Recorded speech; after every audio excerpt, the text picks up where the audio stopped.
الله يدخل نياتنا في نياتهم وأعمالنا بأعمالهم وأخلاقنا في أخلاقهم، وأن الله ينور قلوبنا وبصائرنا، وأن الله يقضي كل حاجاتنا ويشفي مرضانا ويغفر ذنوبنا وذنوب آبائنا وأمهاتنا وأجدادنا وجداتنا، خصوصا مشايخنا وأستاذنا ومعلمينا، وبالخصوص أبويا السيد أحمد نوفل بن عبد الله بن أحمد بن حمد الكاف، أن الله يعلي درجاته في الجنة وينفعنا بأسراره وأنواره وعلومه ونفحاته في الدين والدين والآخرة، وأن الله يفتح علينا فتوح العارفين ويفكهنا في الدين ويعلمنا التأويل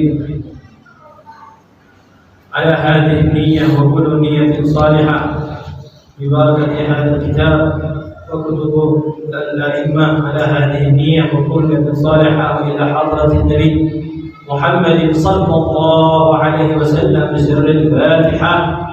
أعوذ بالله من الشيطان الرجيم. بسم الله الرحمن الرحيم. الحمد لله رب العالمين الرحمن الرحيم مالك يوم الدين إياك نعبد وإياك نستعين اهدنا الصراط المستقيم صراط الذين أنعمت عليهم غير المغضوب عليهم ولا الضالين آمين. بسم الله الرحمن الرحيم. الحمد لله رب العالمين. اللهم صل وسلم على سيدنا محمد الفاتح لما أغلق والخاتم لما سبق ناصر الحق بالحق والهادي إلى صراطك المستقيم وعلى آله وصحبه حق قدره ومقداره العظيم. سبحانك لا علم لنا إلا ما علمتنا إنك أنت العليم الحكيم. رب اشرح لي صدري ويسر لي أمري واحلل عقدة من لساني يفقهوا قولي وسدد لساني واهد قلبي بجاه النبي والصحب والآل. ربي زدنا علما نافعا وارزقنا فهما صادقا. اللهم إنا نسألك فهم النبيين وحفظ المرسلين وإلهام الملائكة المقربين. اللهم إنا نعوذ بك من علم لا ينفع ومن قلب لا يخشع ومن نفس لا تشبع ومن دعوة لا تسمع ولا تستجاب لها. نوينا التعلم والتعليم والإفادة والاستفادة والتذكر والتذكير والنفع والانتفاع والحث على التمسك بكتاب الله وسنة رسوله والدعوة إلى الهدى والدلالة على الخير ابتغاء مرضاته وقربه وثوابه سبحانه وتعالى. أما بعد. Sebelum kita melanjutkan materi kita dengan kitab Al-Dakhiratul Musharrafah yang insyaallah pada malam hari ini temanya adalah doa keluar dari masjid, dan insyaallah kita lanjutkan dengan adab makan dan minum, ya. Tapi sebelumnya saya mau tanya dulu, yang ibu-ibu yang kemarin yang nanya sama saya ada nggak di situ? Ada? Ada ibu? Itu ya, yang masalah yang perbedaan tata cara kaifiyahnya antara laki-laki dan perempuan ketika sholat, ya. Sebutkan di sini bahwasanya ada beberapa perbedaan cara sholatnya, ya, cara sholatnya laki-laki dengan perempuan. Artinya perbedaan di sini maksudnya yang disunnahkan, sesuatu yang disunnahkan, lebih afdal, lebih afdal dan lebih baik dilakukan. Jadi kalau laki-laki lebih baik caranya seperti ini, kalau perempuan lebih baik caranya seperti ini. Nanti kalau seandainya disamakan sholatnya itu, kaifiyahnya, tata caranya itu sama misalnya, itu pun tidak membatalkan sholat, tidak membatalkan sholat. Misalnya sholatnya perempuan seperti laki-laki atau laki-laki sholatnya seperti perempuan, itu sholatnya tetap sah, tidak membatalkan. Tapi ada yang dianjurkan, lebih diafdalkan kalau laki-laki tata caranya seperti ini, kalau perempuan ada tata cara, ya. Nah, seperti apa contohnya di sini? Ada 5 perbedaan. Ini saya ambil yang pertanyaan ibu tadi, ada 5. Yang pertama tadi, tuqammu ba'duha ila ba'dis sujud, dirapatkan. Ketika sujud dia dirapatkan.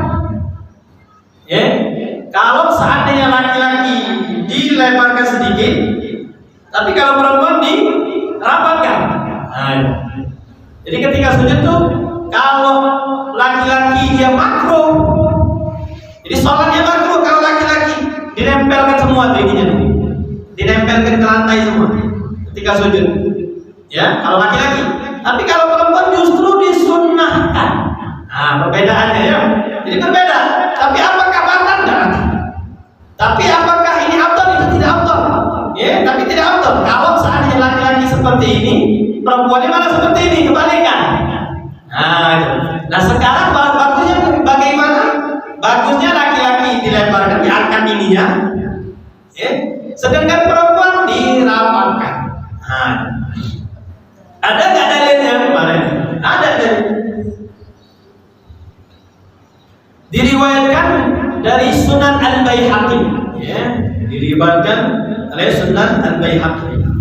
Jadi kalau sujud itu kalau perempuan itu semuanya rapat, ya, terus antara apa namanya ini sikunya ini dengan bagian badannya, nah, rapat, ya, bukan lebar, rapat. Dan antara buminya bagian ininya juga menempel, rapat semua. Jadi kalau perempuan semuanya rapat kayak gini, jadi sholatnya seperti ini perempuan. Berbeda dengan laki-laki, kalau laki-laki diangkat. Nah, bi'an tudamma min faqaihi ila jambayhi ma athna sujud wa tusabu batnuha bi fakhrihi. Perutnya pun ditempelkan ke bagian pahanya.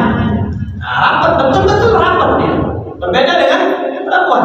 Jadi antara paha dan perutnya nempel. Berbeda kalau laki-laki malah diangkat berjauhan, bukan menempel. Ya. Bikhilaf berbeda dengan laki-laki.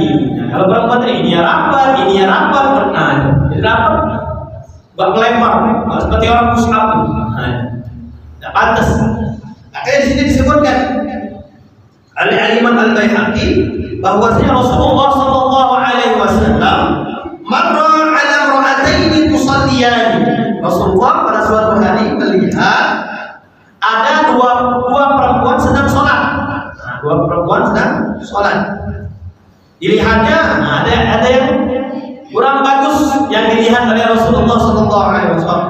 Faqala idza sajadtuma, setelah selesai, perempuan tadi dipanggil oleh Rasulullah SAW, kasih tahu, diberitahu, jika kalian berdua sujud, perempuan tadi, fadhamma ba'dal lahm ila al-ardi, tempelkanlah sebagian daging, maksudnya di tangan nih, ke bumi, nempel. Fa innal mar'ata laysat fi dzalika karrajul. Jelas di sini bahwa saya mengatakan bahwasanya kata Rasulullah, perempuan itu berbeda tata cara sholatnya dengan laki-laki. Jadi tidak sama. Ya.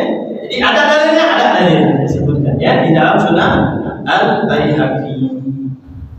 Nah, di antara perbedaannya lagi ya, sedikit tambahan ya, bahwasanya perempuan kalau seandainya sholat, ya sholatnya jahar, perempuan itu suaranya dipelankan, bukan dijaharkan. Kalau ada laki-laki, ya. Itu yang kedua. Tukhfadul mar'atu sawtaha fi hadratir rijalil ajanib, fala tajhar bis salatil jahriyah khasyatal fitnah. Jadi kalau seandainya ada ketika dia sholat itu ada laki-laki yang bukan mahramnya, misalnya ada tamu misalnya ya, contoh saja ini contoh kalau seandainya dia sholatnya di rumah, kebetulan si ibu tadi jadi imamnya si anak perempuan, contoh, karena kalau seandainya si ibu jadi imamnya si anak laki-laki tidak sah, tidak boleh ya, perempuan jadi imam laki-laki, jadi dia jadi makmum untuk anak perempuannya. Nah rupanya pas pada saat itu suaminya lagi kedatangan tamu. Makanya yang jadi imam siapa? Ibunya dan istrinya lagi ngelayanin tamu. Rupanya sholat maghrib contohnya.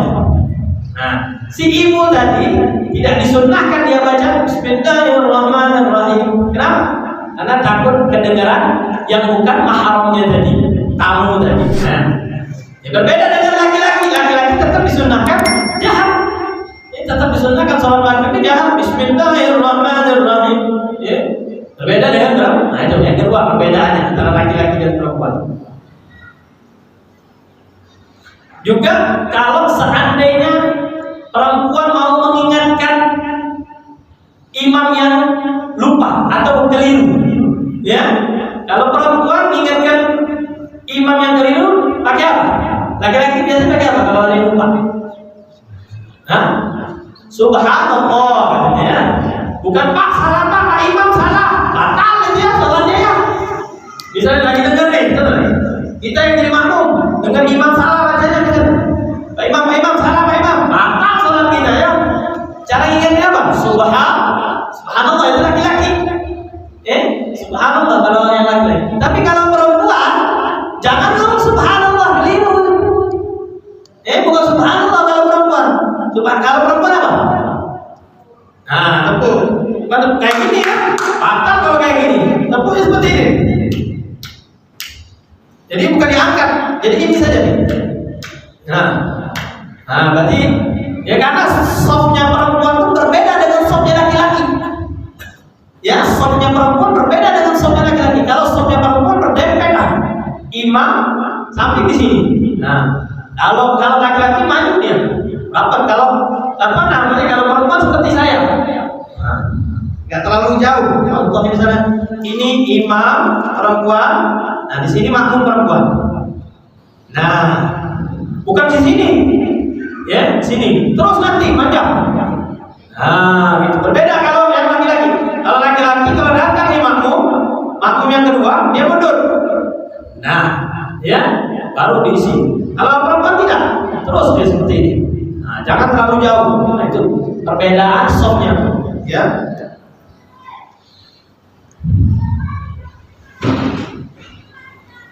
Perempuan juga ketika sholat dan disunahkan adzan. Misalnya perempuan dan disunahkan adzan, benar disunahkan.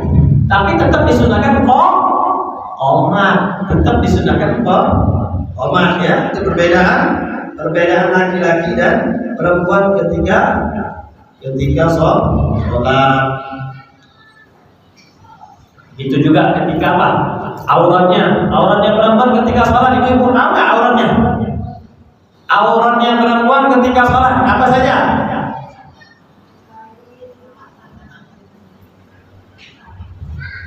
Apa? Seluruh badan kecuali telapak tangan dan wajah. Ya itu. Artinya nih nanti ketika sholat ya, ketika sholat itu kaki jangan sampai kelihatan. Makanya kalau misalnya masih ragu-ragu lebih afdal pakai kaos kaki sudah afdal sudah. Takutnya keangkat kebuka, nah berarti kebuka aurat. Beda dengan laki-laki. Kalau laki-laki sunnahnya dibuka kakinya. Kalau laki-laki sunnahnya dibuka kelihatan kakinya itu ketika dia rukuk itu, ketika dia sujud. Tapi kalau perempuan ketika sujud kakinya terbuka, apa hukumnya bu? Batal. Karena bagian dari auratnya itu, ya. Jadi ada 5 perbedaan antara perempuan dan laki-laki ketika sholat sedikit. Jadi nanti kalau misalnya ada pertanyaan silakan lanjut pertanyaan dia. Ada mau bertanya? Minta dulu nanti ya. Jadi selama ini saya memahami bahwa jarak perjalanan yang bisa Kosong. Jangan kosong.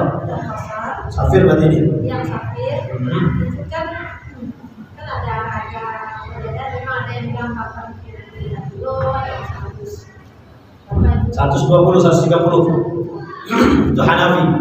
Ya. Jadi suatu kali saya bersama keluarga melaksanakan perjalanan. Menurut pemahaman saya, kan perjalanannya dari naik duri. Sekarang kita sudah lewat tol kan lebih singkat jalannya. Sedangkan sebelum tol aja, menurut kami itu kan 70 kilo belum memenuhi syarat untuk dilaksanakan sholat yang biasa.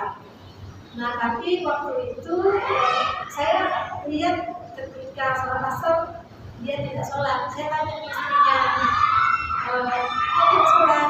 Katanya sudah di jamak. Kok saya bilang.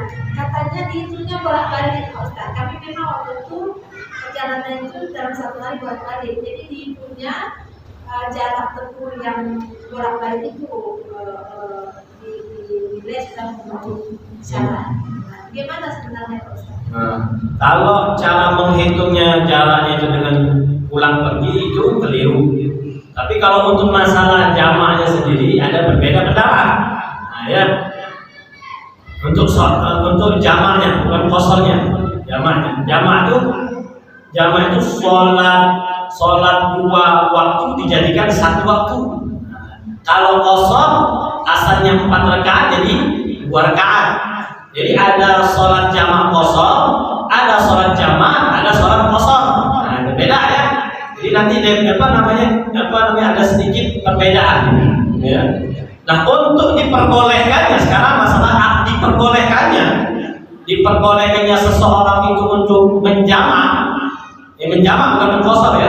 Menjamak, pendapat yang paling kuat itu sama seperti seseorang itu mengqosor sholat jaraknya. Jadi kurang lebih sekitar ya macam-macam, ada pendapat, ada yang mengatakan 85 kilo, ada yang mengatakan 83 kilo. Kita hati-hati saja ya, lebih enak di 90 kilo, hati-hati ya. Nah, dari mana jaraknya itu? Ya, dari rumah ke tempat tujuan. Dari rumah ke tempat tujuan kita. Nah, kapan dimulainya? Nah, sekarang kapan dimulai diperbolehkannya jamak tadi? Kalau seandainya sudah keluar dari kota kita. Nah, kalau seandainya jaraknya sudah benar dari rumah ke tempat tujuan kita, tapi belum keluar dari kota, mana boleh? Sholatnya di rumah, mana boleh? Misalnya contoh yang istilahnya itu tidak ragu-ragu, misalnya kita mau dari rumah ke Pekanbaru, itu kan 100 lebih ya. Nah, sudah tahu kita 100 lebih, wah ini pasti boleh kan? Nah, kita mulai berangkat, ketika mau berangkat kita udah sholat di rumah, jamak qosor, mana boleh? Sholat di rumahnya mana boleh?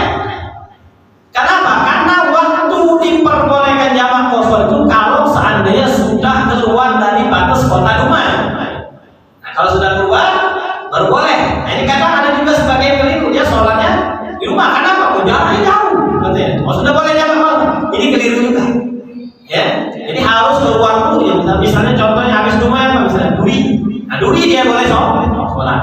Nah, kalau seandainya tadi misalnya contohnya batas dari rumah ke Durinya tidak sampai, kita hati-hati ya, misalnya tidak sampai 90, sudah, tidak usah jamak, tidak usah qosor. Tapi ada pendapat ini kuat juga, walaupun tidak terkuat, tidak terkuat, tapi kuat juga, bukan hanya tidak kuat. Bahwasanya kalau seandainya jaraknya kurang dari 85 kilo, dia boleh jamak tapi tidak boleh qosor. Boleh jamak tapi tidak boleh qosor. Jadi kalau seandainya meyakini bahwasanya diperbolehkan jamak saja tidak boleh qosor, ini benar pemahaman. Tapi kalau dia pemahaman dibolehkannya jamak tadi karena perhitungan pulang pergi, nah ini keliru. Cara memahaminya bahwasanya diperbolehkannya karena jaraknya pulang pergi, ini keliru. Tapi kalau seandainya dia mengatakan, ada pendapat mengatakan kalau jaraknya kurang dari 85 kilo, itu orang boleh jamak tapi tidak boleh qosor, itu baru betul. Qosor boleh? Ya. Artinya kalau jamaknya tetap harus keluar kota dulu, keluar dari harus keluar kota, mana boleh? Saya pernah memberikan waktu itu Ustaz pernah juga menanyakan hal ini. Jadi alasannya kan saya kan selama ini kalau misalnya mau pergi ke Musafar, memang 20 baru jamak gitu kan. Nah, tapi suatu kali saya pernah waktu itu dengan teman mau berencana berangkat ke kota.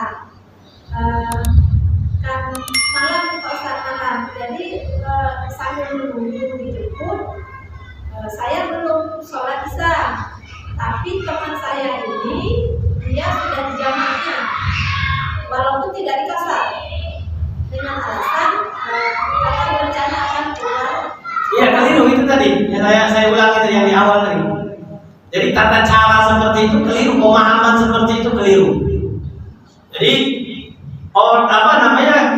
tidak boleh seperti itu cara memahami bahwa saya diperbolehkan jamak qasar tadi. Ya, karena waktunya belum boleh dia jamak. Ya, karena dia masih di dalam di dalam kotanya. Di dalam kota dia masih. Tapi kalau seandainya sudah di luar kota baru boleh. Itu pemahaman itu keliru. Mohon maaf nih Pak Ustadz, saya mengenai sholat ini banyak yang mau saya tanyakan, boleh ditanya? Ya nanti insya Allah kita sedikit ya.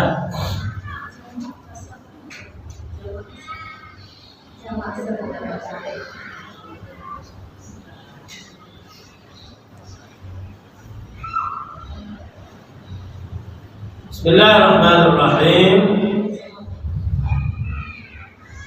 Melanjutkan kitab Takhiratul Musharrafah ila an qala al-muallif hafizahullah ta'ala ila an qala du'aul khuruji minal masjid, doa keluar dari masjid.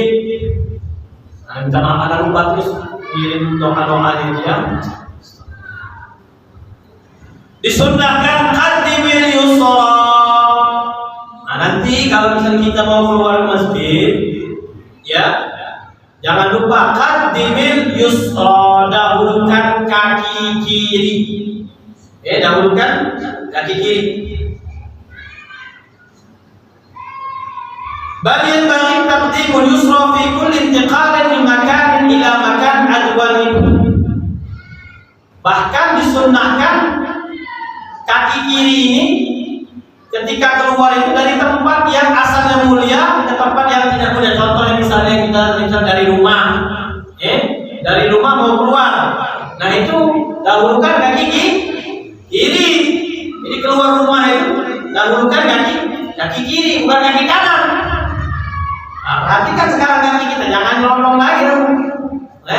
Nah ketika masuk rumah kaki kanan. Kenapa saja misalnya masuk pasar itu jangan kaki kanan, walaupun mewah, mall mewah, walaupun mallnya mewah, tetap dahulukan kaki kiri. Statusnya sama seperti masuk toilet, ya, statusnya sama seperti masuk toilet. Karena tempat di situ bukan tempat untuk orang ingat Allah, justru orang lalai sama Allah. Makanya disunahkan zikir ketika di pasar itu atau di mall itu. Qaddimil yusra, ketika mau keluar masjid, dahulukan kaki kiri. Setelah dahulukan kaki kiri, baca apa? Mau keluar tuh baca a'udzu billahi minasyaitonir rajim wa junudihi. Baca a'udzu billahi. Disunahkan a'udzu billahi minasyaitonir rajim wa junudihi. Tambahan wa junudihi. Kalau tak hafal sudah a'udzubillahi minasyaitonir rajim. Pas keluar a'udzubillahi minasyaitonir rajim. Atau tambahin wa junudihi. Bismillah. Allahumma salli ala sayyidina Muhammad wa alihi. Allahumma ighfir li dhunubi waftah li abwaba fadlik. Nah, ini umumnya yang biasa tempel di masjid. Ada. Ya. Yang biasa umumnya Allahumma ighfir li dhunubi waftah li abwaba fadlik. Kalau gitu apa? Allahumma inni as'aluka min fadlik. Apa? Ya, paling singkat. Kalau mau afdal, bacanya a'udzu billahi minasyaitonir rajim wa junudihi. Bismillah. Allahumma shalli ala sayyidina Muhammadin wa alihi. Allahumma ighfir li dhunubi waftah li abwaba fadlik. Panjang ya, sudah. Tempel itu aja sudah. Ya. Oke. Bacanya kalau mau dihafalkan nanti ya. Tapi kalau mau yang singkat sudah Allahumma inni as'aluka min fadlik, cukup ya. Sudah dapat sunnah adab ketika seseorang keluar dari masjid. Ya, kenapa disunnahkan, disyariatkan seperti itu? Karena apa? Karena masjid itu tempat orang ingat, Ini tempat ingat Allah Subhanahu wa taala. Makanya ketika masuk kita minta rahmat. Kita minta rahmat. Allahumma ighfir li dhunubi waftah li abwaaba rahmatik. Kalau di sini Allahumma inni as'aluka min rahmatik, apa benar? Allahumma iftah li abwaaba rahmatik. Sama saja. Jadi ketika masuk kita minta rahmat yang ada di dalam masjid. Ketika keluar, ya Allah, keutamaan di masjid ini biar kami dapat juga walaupun kami sudah keluar, gitu maksudnya. Karena tidak mungkin di luar itu rahmat, tidak mungkin. Rahmat itu tidak di dalam. Nah, kemuliaannya tadi, kemuliaan yang ada di masjid itu, ya Allah tolong kekalkan sampai kami walaupun kami sudah keluar. Makanya pakainya Allah maghfir dzunubi wa ftah li abwaaba fadlik. Dan juga kenapa disunnahkan juga kita ta'awud. Ta'awud. Karena jangan sampai nanti ketika keluar, mulai setan dan bala perang tentaranya nungguin. Karena tidak mungkin setan masuk masjid, itu tidak mungkin. Setan tidak mungkin masuk masjid. Makanya paling afdal itu. Kalau pengen hati itu lebih tenang, jadi masjid, bukan di gua. Kalau di gua macam-macam nanti ya. Dikiranya malaikat, rupanya iblis. Jadi kalau mau semedi itu di masjid. Karena aman dari apa? Tipu dari iblis dan setan. Karena setan tidak mungkin masuk masjid. Tapi kalau mau semedinya di gunung, nggak bahaya. Semedinya di kuburan, nggak bahaya. Ya. Jadi kalau mau etikap lah di masjid. Karena aman, insyaallah aman. Ya itu disunnahkan kita. Makanya ketika keluar itu, ya Allah tolong lindungi aku, ya Allah. A'udzubillahi minasyaitonir rajim wa dan bala tentaranya. Dari setan dan bala tentara. Jangan sampai kita keluar masjid, keutamaan dari sholat kita nggak dapat sama sekali. Inna sholata tanha 'anil fahsya'i wal munkar. Nggak dapat kita, kena lagi. Balik rumah, hobi lagi ngegosip. Balik rumah, hobi lagi ribah ngomongin orang. Balik rumah, macam-macam lagi. Ya.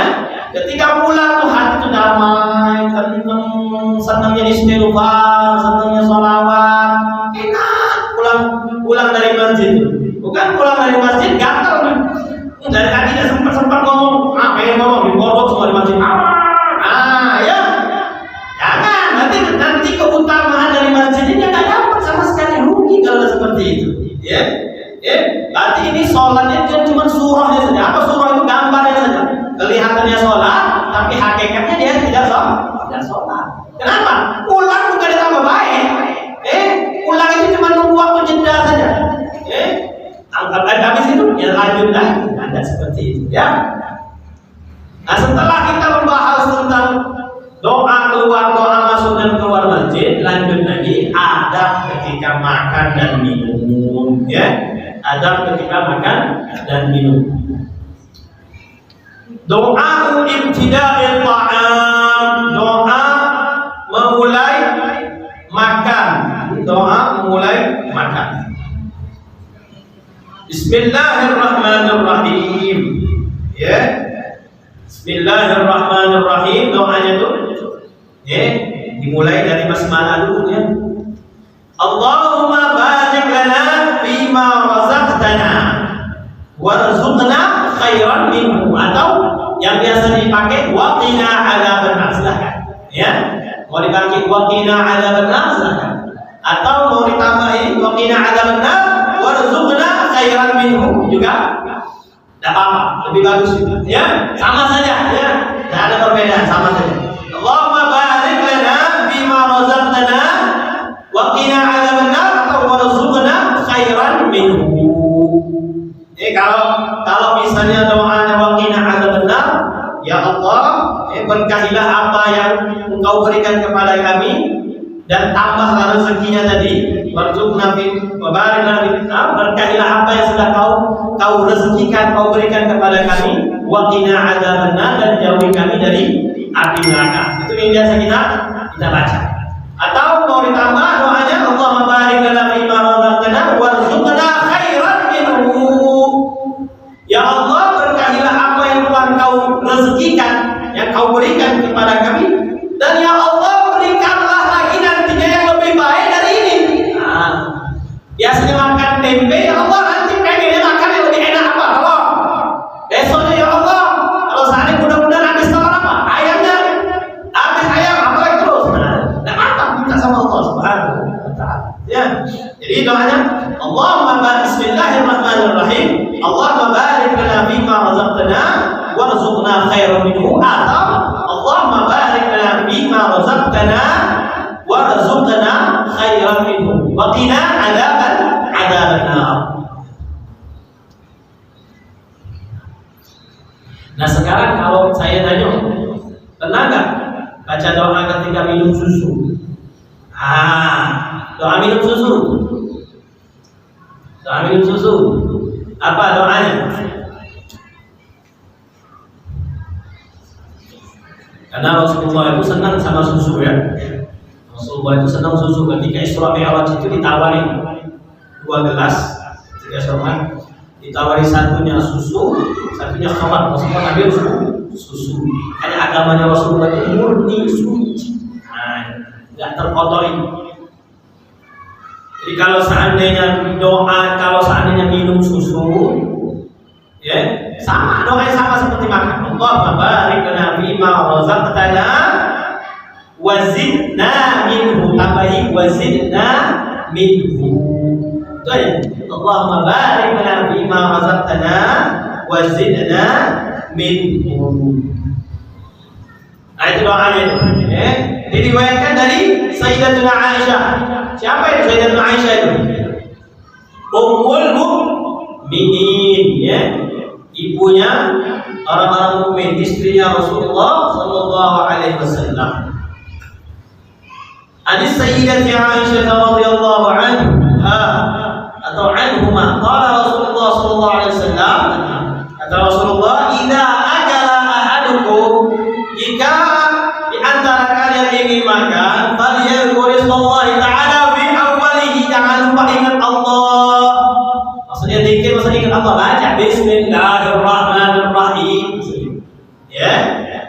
Ya, falyadhkurillaha ta'ala fi awwalihi, jangan lupa ketika awal-awal baca doa. Ya, Allahumma barik lana fima razaqtana warzuqna khairan minhu atau waqina adzabannar. Fa inna sekarang lupa, saking laparnya tadi, ngelihat tadi, tidak tahan lagi sudah, langsung dia hantam tuh, tengah-tengah, belum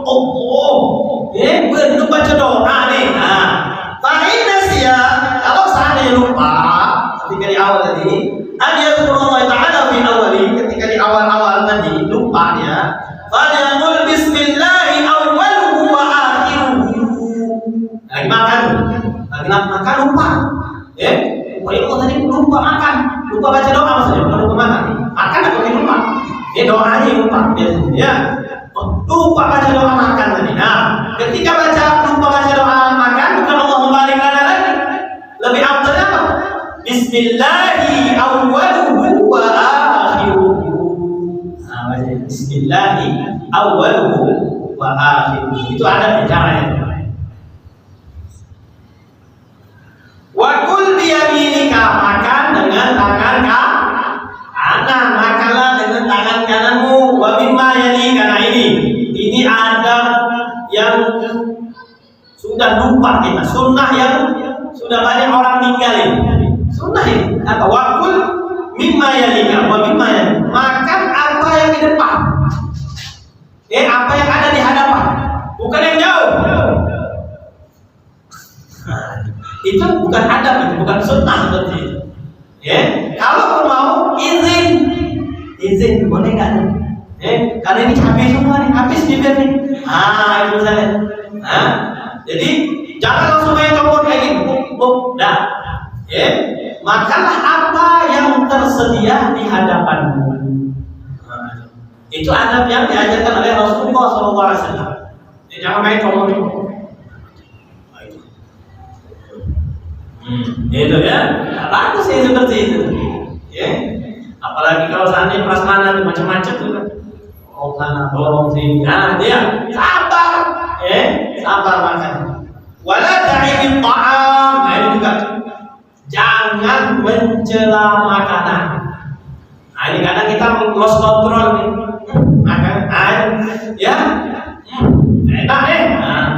Apalagi suami-suami, jangan hati-hati, jaga perasaan istri. Ya, jaga sekali perasaan istri.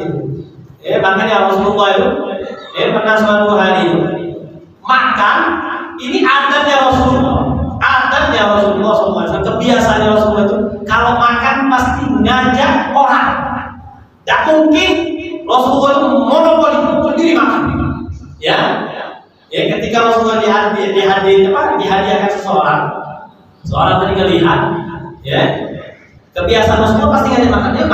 Ayo makan bareng-bareng. Nah itu Rasulullah seperti itu. Tapi ada suatu hari, ya, Rasulullah dihadiahi makanan, Rasulullah makannya dihabisi semuanya. Ya, kelihatan orang enak makan. Enak makan semua. Sayyidina Aisyah bingung. Sayyidina Aisyah bingung, kenapa Rasulullah ini makannya kok tidak biasa seperti biasanya? Sampai orang itu senang. Yang tamu dari ngasih itu senang. Makan semuanya yang berikan. Akhirnya pulang senang. Sayyidina Aisyah nanya, ini kok Rasulullah seperti ini? Kata Rasulullah, yang diberikan orang tadi anggurnya asam. Anggurnya asam. Kalau seandainya aku ngomong, kasihan tuh perasaan orang yang ngasih tadi bagaimana. Dan aku juga nggak mau nanti kamu makannya seperti yang aku rasakan. Nah itu. Bagaimana? Kasih sayangnya Rasulullah, adabnya Rasulullah, jaga hati. Nah ini sudah hilang. Bagaimana kita menjaga perasaan orang di sekitar kita, keluarga kita, tetangga kita? Kita langsung apanya? Gimana aja perasaan? Nah ini bukan ajaran Rasulullah SAW yang seperti ini. Ajaran Rasulullah bagaimana?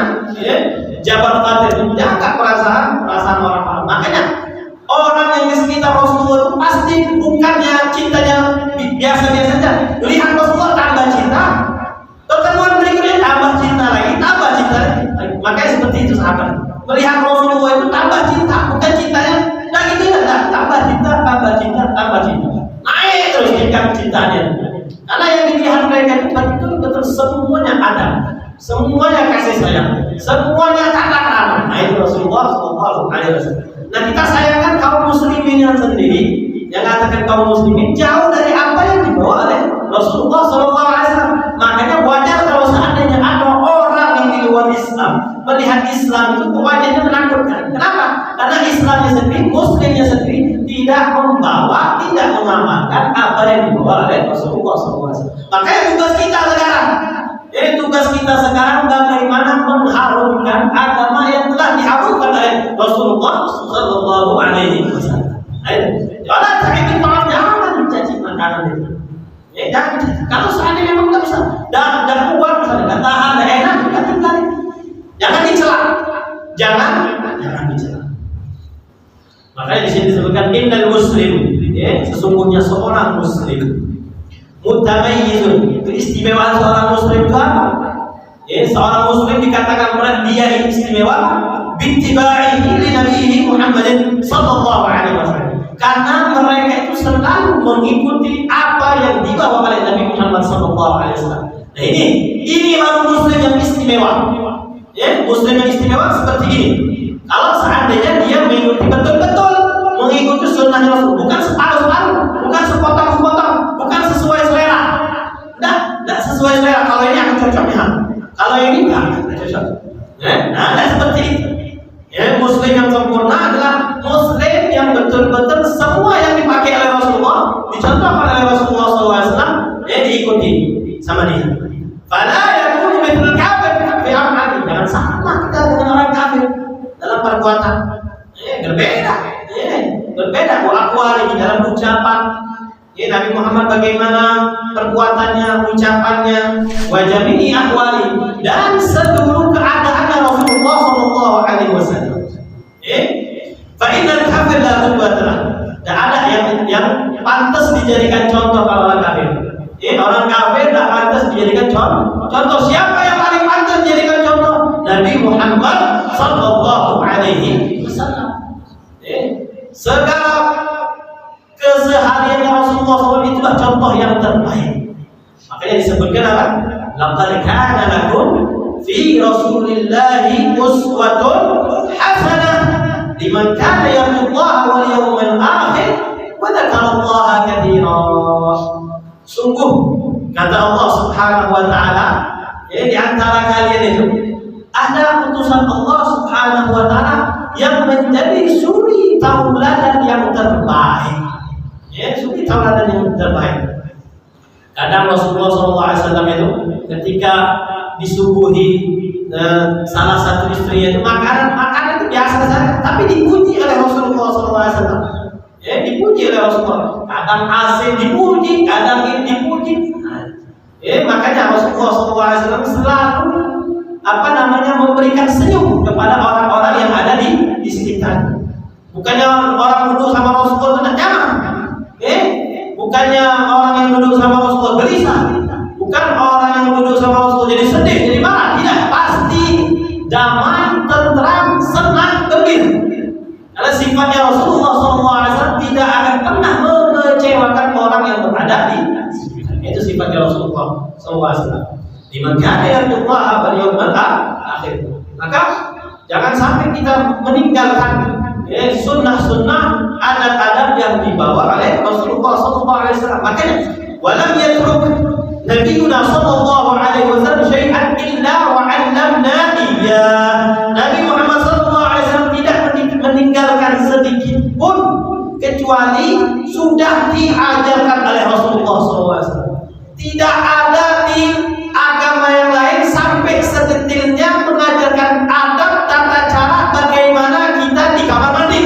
Kali agama yang mengajarkan begitu detailnya seseorang itu ketika di kamar mandi adab. Sampai langsung buka celana, buka dulu. Nah, ada adabnya sebenarnya. Zikir dulu sebelum masuk, ingat dulu sama Allah. Ada adabnya, jangan langsung main copot-copot saja. Baca dulu doa pelan-pelan. Doa Allahumma tahhir qalbi minan nifaq wa hassin farji minal fawahish. Ketika mau cebok jangan lupa Bismillahirrahmanirrahim, la ilaha illahu. Agar apa? Ketika kita membuka aurat kita, ketika mau buang hajat tadi, makhluk-makhluk yang kotor yang ada di kamar mandi itu tidak melihat aurat kita. Itu doa-doa banyak adab-adab yang diajarkan oleh Rasulullah. Sampai segitunya Nabi Muhammad mengajarkan umat. Kalau seandainya umat yang betul-betul mengamalkan apa yang dibawa oleh Nabi Muhammad, maka hatinya tidak akan gelisah. Kenapa tidak akan gelisah? Segala sesuatu dia selalu ingat kepada Allah Subhanahu wa taala. Segala sesuatu dia tidak pernah lepas tinggal dengan apa? Dengan nama Allah Subhanahu wa taala. Masuk kamar mandi ingat sama Allah, keluar kamar mandi ingat sama Allah. Gimana cara? Apalagi di masjid, apalagi di tempat yang tidak mulia saja selalu diajarkan oleh Rasulullah untuk selalu ingat kepada Allah Subhanahu wa taala. Makanya rugi kalau seandainya yang jadi contoh, yang jadi panutan artis. Kehidupan seperti kehidupan seperti sungguh rugi kita. Bakal dijadikan kita ini orang-orang yang selalu akan merasa kekurangan tamak. Karena melihat artis itu tamak, karena hidupnya tidak akan puas. Dia akan selalu meningkatkan bagaimana penampilannya di depan televisi. Jangan sampai contoh seperti itu, tidak pantas. Kalau seandainya seorang muslim mencontoh orang-orang yang tidak pantas dicontoh, contohlah Nabi Muhammad Sallallahu Alaihi Wasallam.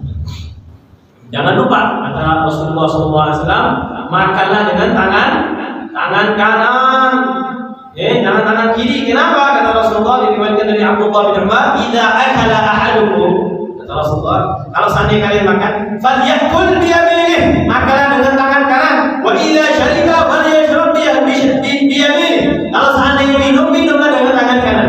Inna syaitan ya'kulu bishimalih wa yashrabu bishimalih. Karena yang mana setan itu makannya dengan tangan kiri, minumnya dengan tangan kiri. Wa kul bimma yali, makanlah dengan yang atas. Makanya disebutkan ada salah satu sahabat masih kecil, anak kecil. Kata Rasulullah, ketika dia melihat anak kecil biasa, anak kecil kalau makanan gimana coba?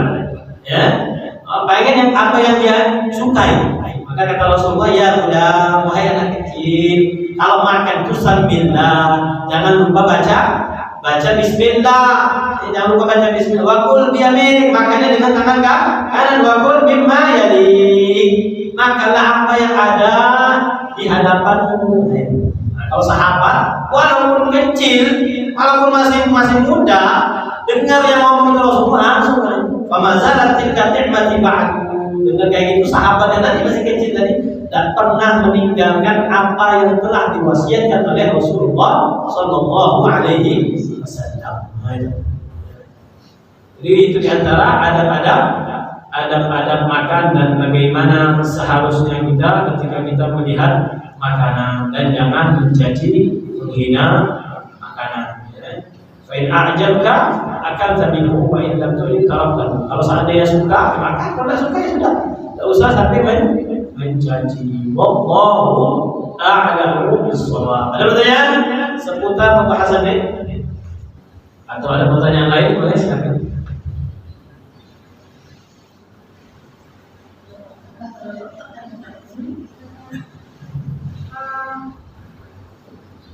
Ustaz, masih kaitannya dengan sholat. Ya. Saya sebelumnya pernah menanyakan mengenai mungkin status mungkin Ustaz. Jadi jawabannya itu awalnya saya kalau pernah baru awalnya belum tahu, saya selalu melaksanakan jamaah asar. Kemudian ketika saya bertanya itu dijawab oleh Ustaz itu bahwa karena saya pernah tinggal di Pekanbaru waktu kuliah itu sekitar lebih kurang 5 tahun, saya tidak lagi kalau mau ke Pekanbaru tidak lagi statusnya sebagai musafir katanya, sudah dianggap mukim menurut Ustaz itu. Nah sehingga sekarang ini kalau saya ke Pekanbaru, saya tidak lagi melaksanakan sholat jamaah asar, tapi sholat seperti biasa. Nah, bagaimana sekiranya Pekanbaru itu jadi tujuan antara? Misalnya saya baru ini kan ke Sumbar, tapi singgah Pekanbaru. Nah, bagaimana dalam perjalanan misalnya dari Pekanbaru ke kalau itu dianggap status mungkin saya, bolehkah saya melaksanakannya dengan sholat jamaah ketika akan melanjutkan perjalanan dari daerah tujuan akhir itu ke Binang?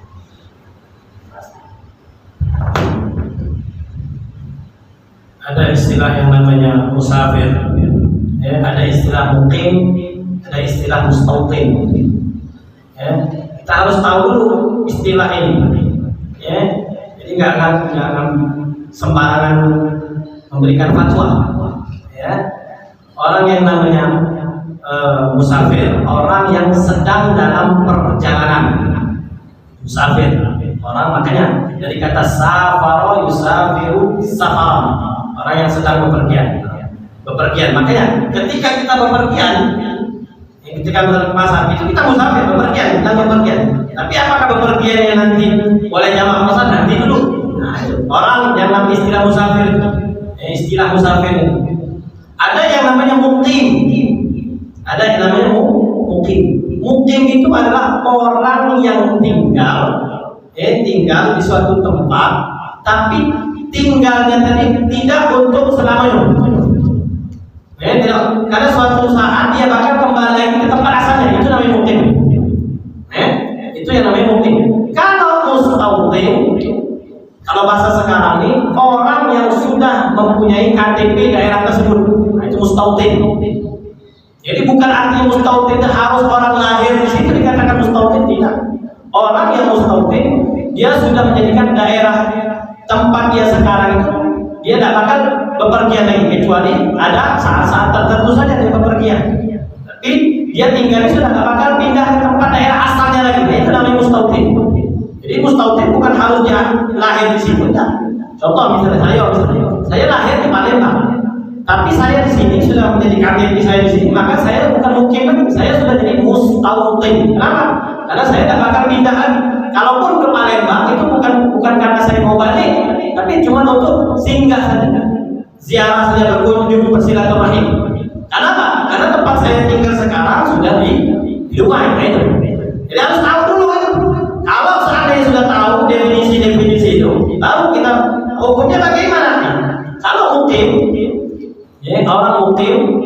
Mukim itu kalau dikatakan misalnya saya dari Dumai mau ke Pekanbaru, mau ke Pekanbaru. Nah saya selama perjalanan saya musafir, selama musafir sampai kapan? Ketika sampai di Pekanbaru, kalau seandainya saya hidupnya nggak selamanya, cuma 4 hari. Nah selama 4 hari itu saya masih dihukumi musafir.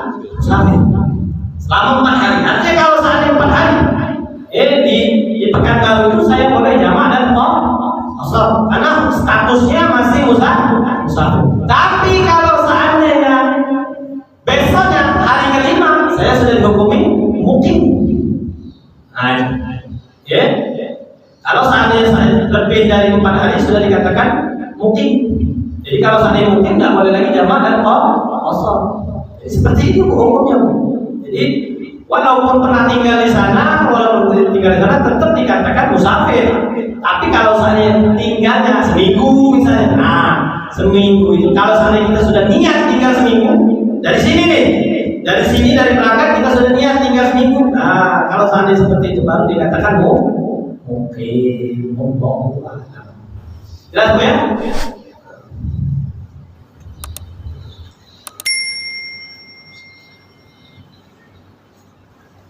Ada lagi?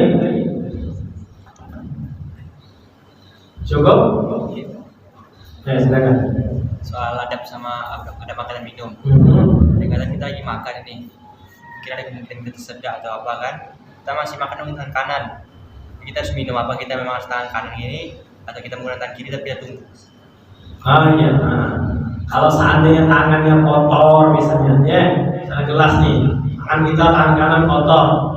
Itu juga kurang bagus. Kalau seandainya tangan kita kotor sudah ambil tangan kiri, tapi tetap tangan kanan itu membantu bahwasanya kita tetap menggunakan tangan kanan. Karena cuma karena berhubung kotor dan bagaimanapun kita menggunakan tangan kiri. Tangan kiri hanya membantu saja. Seperti itu. Terus lagi.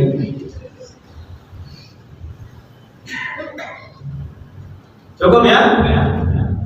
Insyaallah pada pertemuan selanjutnya, pertemuan berikutnya membahas